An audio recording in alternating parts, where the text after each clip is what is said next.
What's up, friends? Name is Kevin Basset, and today is kind of the inaugural of this show. I'm doing a new show. New show. More than just reviewing things he doesn't know about. I'm reviewing something I do know about, which is music. So every Friday I'll be reviewing something brand new. And this week we're reviewing Taylor Swift's re-record of her hit album, Fearless, coming fresh off of a recent Grammy win for Folklore, which was a phenomenal album. Taylor Swift releases her third album in a year, a re-record of Fearless. There's a lot of controversy surrounding this re-record because there's some, bad blood between her and the owners of her old record label, Big Machine Records. If you feel passionate about supporting Taylor in this little scuffle, this little battle, then this should be the only thing you listen to as far as versions of Fearless go. Like, you shouldn't touch the old one because it's so faithful. The first 20 tracks sound exactly like the original recordings of those tracks, with two major exceptions. One, Taylor's voice is a lot better. It's very different. It has a lot more of a resonant quality. It's thicker, more mature. There's less country twang to it, which personally I don't care for. I know some people really like the country twang. I'm not huge into it. It's different too because, it doesn't have that little girl charm. So, if you miss that little girl charm, maybe you're still listening to the old versions. Personally, I liked that little girl charm. I liked the old versions. The other major difference is in the mix.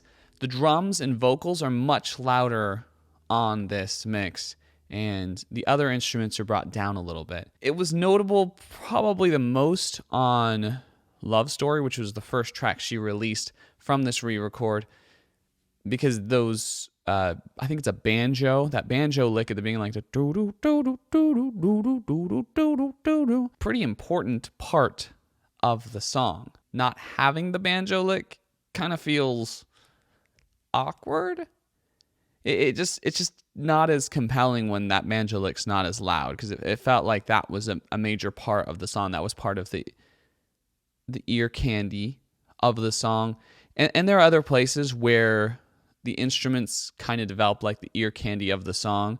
So if you care about that, if you want the instruments to be louder and don't want the drums to be as present, listen to the old mix. Otherwise, if you like the more excitement that comes with bigger drums and you like to hear Taylor's voice as it is now, and or you care about the controversy, make sure you listen to this version.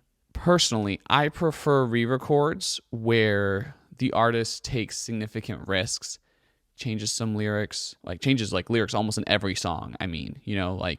Significant, and significantly changes the vibe of the song or album.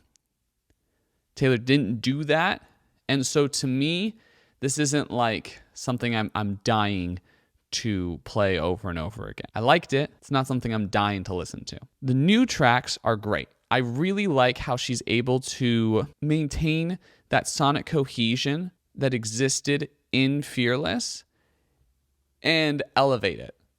She adds those newer tones and those newer vocal harmonies that she's introduced more and more into her songwriting. Particularly, I liked the songs Mr. Perfectly Fine and Bye Bye Baby. I thought they were just both great tracks. Mr. Perfectly Fine made me feel like, Taylor Swift of the 2000s had just released a new song. And it kind of excited that 15-year-old me who was a fan of Taylor Swift's songwriting and liked the vibe that she was going for in that time period. So that was exciting. And I love the key change at the end. Everything just feels so quintessentially Taylor Swift about that song. It's almost strange to me that she didn't release it with Fearless because I think it's a great song. And I think she knocks it out of the park. My second favorite song, Bye Bye Baby, is just a good song. I just dig the song. I really enjoyed how she sung it. I really enjoyed the feel of it.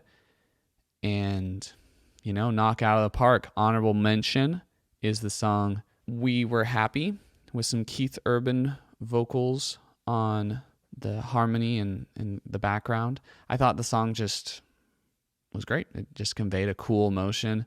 I liked the sonic atmosphere that she created.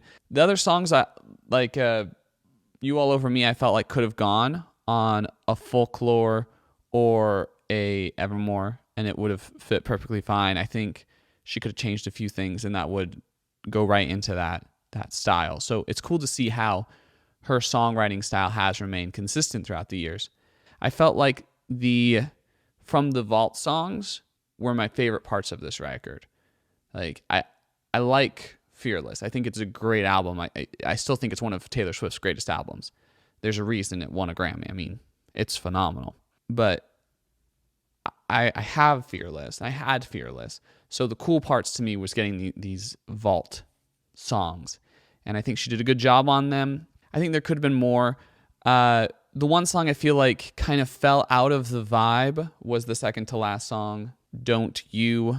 Don't You is just, it kind of feels like a lover song more than a Fearless song. The synths and pads, electronic drums just don't feel like they fit among the authentic sounding drums, the acoustic sounding drums, and the guitar and string heavy vibes of the album. I don't know if she's going to continue that. I would have liked to see maybe more of that if she's going to go in that direction. I'd like to see pads throughout the whole album. I'm going to explain my star ranking system that I'm going to be using for these reviews just so it all makes sense. It's a 3-star ranking system. 1 star wasn't really my thing. I can see how people would enjoy it. 2-star, this is my thing. I like it. If someone played it on a road trip for a few hours, I'd be totally cool with it. As long as we're having, good conversation, this is good material. I'm happy. 3 stars, I'm going to go back to this album over and over again. Like, I enjoy it, and it deserves several re-listens, some of those re-listens being months from now. On that 3-star ranking system, I give the Fearless Taylor's version, re-records, 2 stars. It's good. Anyway, hope you enjoyed this review. We'll be coming out with a new one next Friday. Look forward to it.